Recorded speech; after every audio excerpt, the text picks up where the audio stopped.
Hello, everybody, and welcome to day 54 of the road to 2K on chess.com. Today is going to be our final day of recapping the Phoenix Open, a 90 plus 30 3-day chess tournament that we just played here in Phoenix, Arizona. So far in the tournament, we were sitting at 2.5 out of 4 going into the final day, with 1 win and 3 draws, and really just trying to hold on to our rating and even potentially push for one of the podium positions here. Now, in this game, I was playing against Mr. Ethan, who was a 16-22, and right off the rip, my opponent played 1b4, the Polish opening.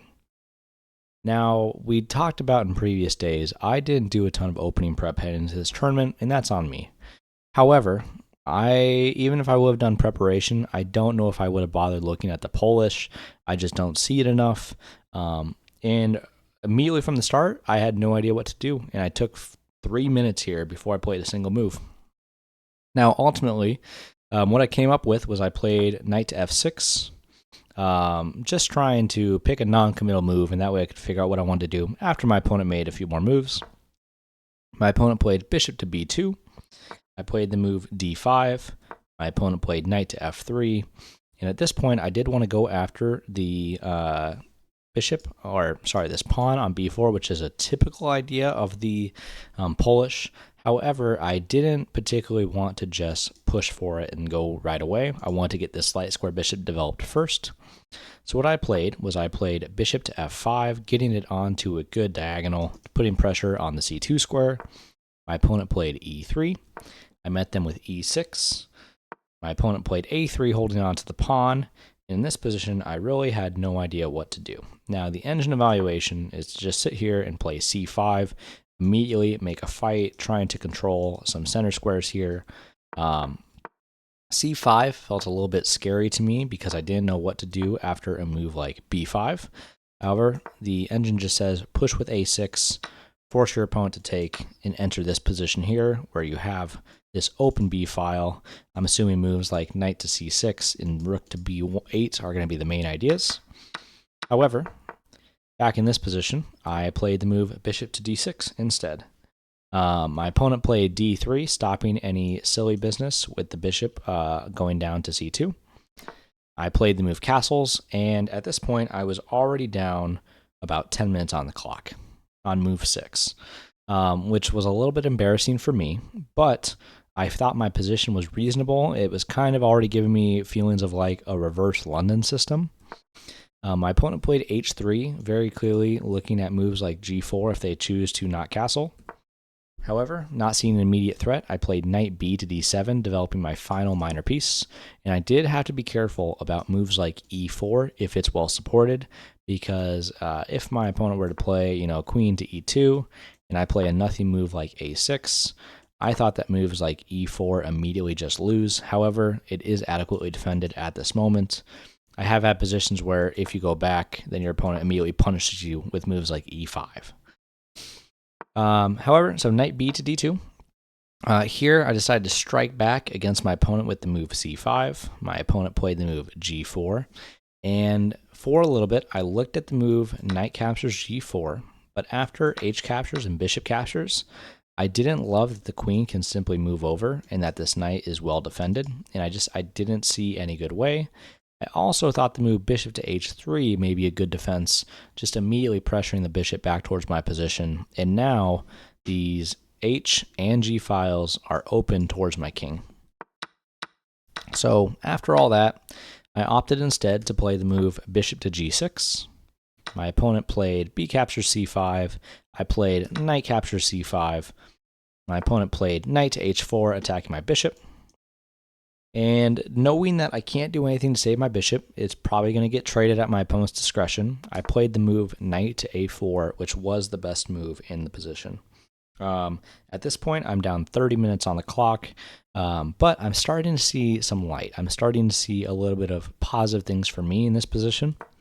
My opponent played rook to b1, and the very little understanding I have about the Polish is that this dark square bishop is a pretty critical piece towards the attack. It's the whole reason that you play b5 on move 1, b4 on move 1. So I played knight captures b2 without much thought, rook captures b2, and queen to c7, creating a battery towards the queen side, just in case my opponent wanted to try and pull some shenanigans. Now here my opponent did find the best move, which was a4, protecting the hanging pawn, and I didn't really know what to do next here. I think this is the position where I burnt another 20 minutes on my clock, making the clock situation an hour and 25 for my opponent versus 39:36 for me. And the move I was looking so long for was e5. Simply seeing if I could make a break in the center, trying to control more squares. Now you can see from the engine evaluation dropping, it immediately loses the advantage. The move I was supposed to find here was a5, or the move bishop to e5, attacking this rook and trying to induce d4, but I didn't find any of those moves.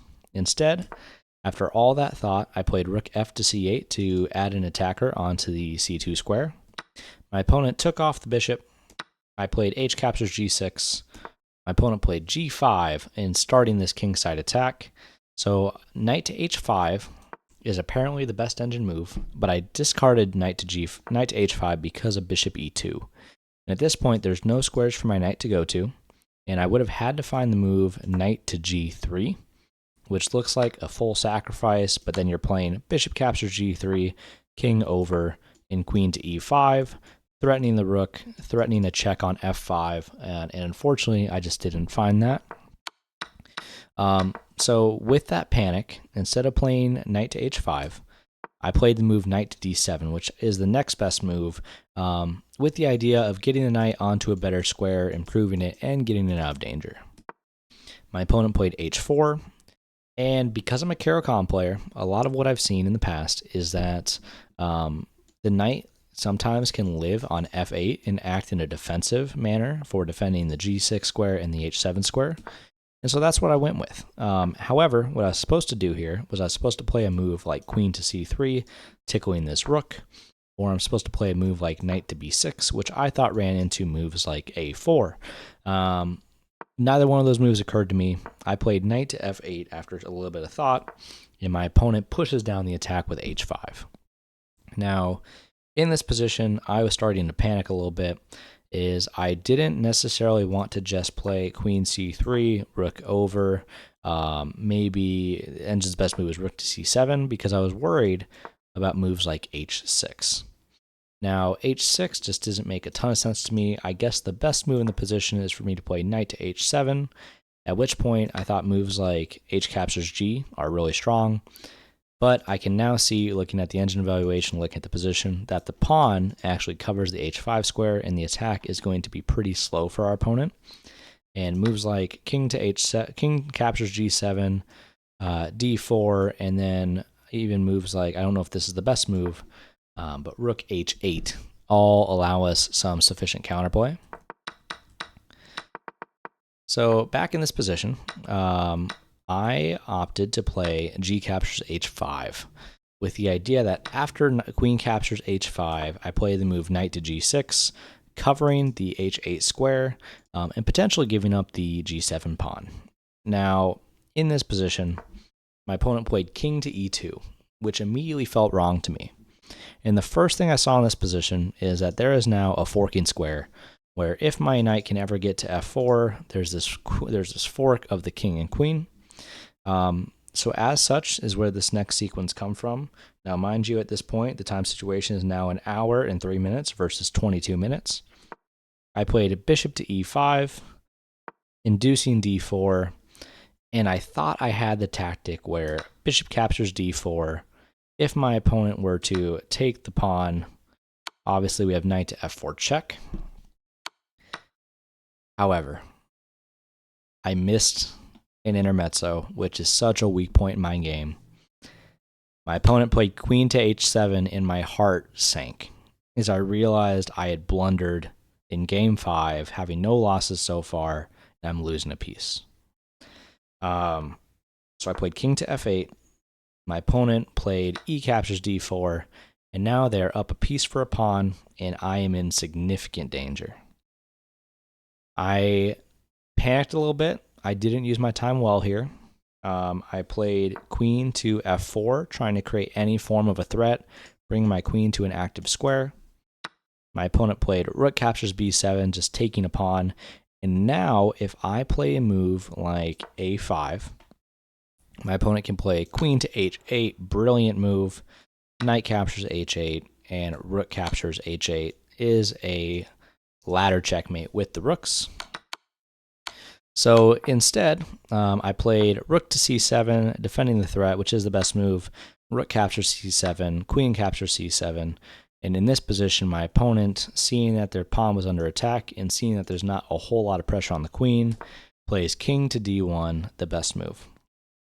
So after king to d1, I was already feeling a little bit beat. I was just feeling kind of let down by myself. I played queen to c3 to try and be active, to create some pressure here maybe on a1 and the pawn in the center. My opponent played bishop to d3. I played rook to c8, just trying to make sure that if I don't know, play a5, my opponent then has bishop takes. If pawn takes, my opponent has queen to h8 check, and they can pick up the rook in the corner of the board. And then I am just down a substantial amount of material. However, it's not quite clear. Is after this, there's queen a1, king e2, and queen captures. My opponent is up a knight. I expect that they can win this position without much issue. So once again, that didn't happen. I played rook to c8. My opponent, after quite some thought, plays bishop captures g6. I play f captures g6. My opponent plays rook to h3, attacking my queen, asking where it's going to go. At this point, I played queen captures c2, king to e2, and honestly, at this point, I kind of gave up. My opponent was taking plenty of their time. They had, at this point, 35 minutes on the clock to my 20 minutes. So I played king to e7, trying to run my king to see if there was any idea of like getting my king over here. But queen captures g7, king d6, queen e5, queen captures e6. And at this point, I have lost another pawn. My opponent is up the piece. This is going to be a threat. I didn't want to burn any more energy than I had to in this game. I was starting to feel really tired, and I was like, I have one more game to play anyways. So I resigned, and Ethan beat me in round 5. So this one was a little bit of a tough loss. I thought I played really well. I managed an opening that I didn't know at all, and I got into a completely fair position. It's just kind of unfortunate that sometimes that's how these things boil down. And our 6th game was really a test of our mettle to see, are we able to recover after a tough loss? So on that note, let's move to game 6, where we had a rematch against someone we've talked about on the channel before, Mr. Alec, who we actually recently played in a tournament at the Phoenix Chess Academy. So final game, we had the white pieces. My opponent is 14-24, and I'm sitting at 2.5 out of 5. I started with e4. My opponent played d6. d4, g6, bishop c4, bishop g7, and at this point, I was honestly playing a little bit faster than I normally would. I think slightly because I was just getting tired and kind of over the last round. I played knight to f3, my opponent played knight to d7, and you can already see the engine evaluation drop. Now, because I was blitzing out moves, I pretty hastily castled in this position. What I could have done is I could have played bishop captures f7 check. If our opponent were to take, you play knight to g5. If your opponent comes up, it's mate with queen to f3. If your opponent goes back, it's knight to e6, winning the queen. If your opponent goes back to e8, it's the same idea with knight e6, and now the queen is simply trapped. However, I'm sorry. So in that position, the best move is actually bishop captures king over and knight to g5 anyways, threatening the same idea. And after knight to b6, then and only then can you play a move like queen to f3, threatening this discover attack, and you should be winning material, and the position is just crushing for white. So instead we castled. Our opponent played e6, stopping any of those ideas. We played bishop to e3, knight to e7, c3, castles, queen to d2, and queen to d2 kind of harkens back to our second game where we were trying to trade off a strong fianchettoed bishop to create some weaknesses around the king. Our opponent plays knight to b6. After some thought, I played bishop to d3, getting my bishop facing the king.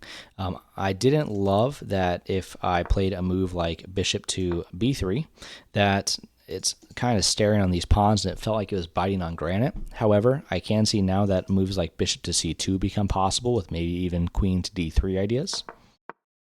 But bishop d3, after d5, I pretty promptly played e5, closing the position. And the reason I played this one is my pawn chain is facing towards the king side. And in most positions, when it comes to pawn play, is if the pawns are pointing towards one side, that's typically where the attack is going to go. And our opponent's case is their pawn chain is now going towards the queen side, but we don't have many pieces on the queen side. So it's going to be much more difficult for our opponent to create some attack here. Now my opponent immediately tried to break out with f5. And this is kind of where I paused for the first time in the game. I was trying to really figure out what I wanted to do. And in this position, what I ended up playing was I played the move e captures f6 en passant. After bishop captures f6, for a very long time here, I was looking at moves like bishop to g5 because our opponent can take, and then we probably take back with the knight coming into the position. I was looking at moves like bishop to h3, h6, after which point I thought we were helping our opponent to develop with rook to e8. However, the engine says just to play moves like rook to e1, target this pawn, and continue your development, and you're doing just fine. But ultimately, what I ended up playing here was queen to c2. And I'm not proud of this, but my idea here was that if my opponent were to play a move like knight to c6, I can play moves like bishop captures g6, and after h captures g6, queen captures g6, bishop g7, then we have moves where we can try and come in. Or if we give a few more moves and we maybe play here, h3, and for some reason our opponent plays bishop to e7, I was planning on going into this position here where you could draw by repetition and call it good. And I think this was really the point where I was starting to feel a little burnt out by the tournament, and I was trying to get out of the playing hall at that point, which is not the best mindset to have with these long tournaments. But instead, after queen to c2, my opponent played knight to f5. I played knight b to d2. My opponent played bishop to d7. And at this point, I saw that they were really starting to struggle to develop. So I took a little bit more time here, and I ended up coming up with the move bishop to f4 after about 10 minutes of thought, with the idea that I was going to try and reroute and support this outpost square on e5. So after my opponent played the move c6, I played bishop to e5. My opponent played bishop to e8, and I could have taken here, but I decided to go for development instead. I played rook a to e1, bringing all of our pieces to the attack. My opponent played bishop to f7 in here, and now I decided to play bishop captures f6, queen captures f6, and knight to e5. In this position, I felt like I was better, and I had kind of shooken those nerves that we had earlier where I was like, I'm going to play for a draw. I have the attack going. My opponent has all these dark square weaknesses around their king, and I've removed now their dark square bishop. So my opponent plays rook a to d8, trying to defend against this potential fork, because if they were to play a move like knight to a4 for some reason, well, it hangs here, but the other move is knight to d7, forking the rook, forking the queen, and it's very difficult to defend either piece. Rook a to d8, I played knight d to f3 after quite some thought, and really here I was stuck between the move playing f4, but I didn't like that this does allow my opponent to play knight to d7, knight df3, knight takes, and I probably would have played knight takes, and I didn't see where the attack is actually coming from here, and I thought my opponent might have ideas like g5 or h5 at some point. But in this position, I played, like I said, knight d to f3, rook fe8, and here I played knight to g4, tempoing the queen, and I started to see ideas where I can maybe win this bishop on f8 if I can coordinate my knights into the position, because this bishop is currently trapped. My opponent plays queen to g7. I played knight f to e5, putting a knight back on the outpost. My opponent played h6. I played queen to c1. And here my opponent played h5, which is a blunder. I played bishop captures h5 with the idea that if my opponent goes h captures g4, I simply win a pawn with bishop captures g4. I have an outpost square, and even though I'm only up 1 point of material here, the engine evaluation is 3.7 for white, because the attack is just storming in here, and there's not much that black can do. However, my opponent blundered. They played e captures f5, which allows for the beautiful move knight h6 check, king to h7, and knight h captures f7, defended by the other knight, defended by an outpost, and I'm simply up a full piece here. My opponent played rook a8, panicking a little bit.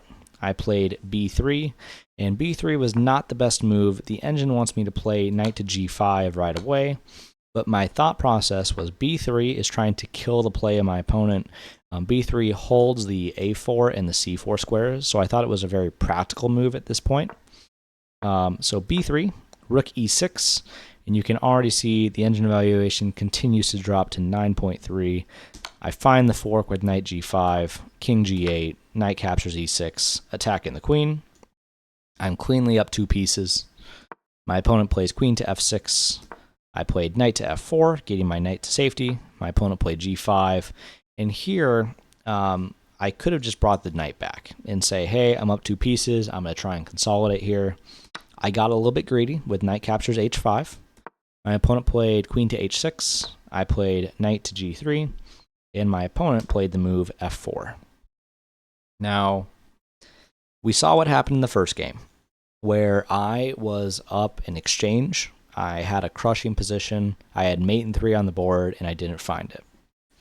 So it was really, really important to me in this final game to make sure that I ended with a win, especially because I knew how crushing this position was.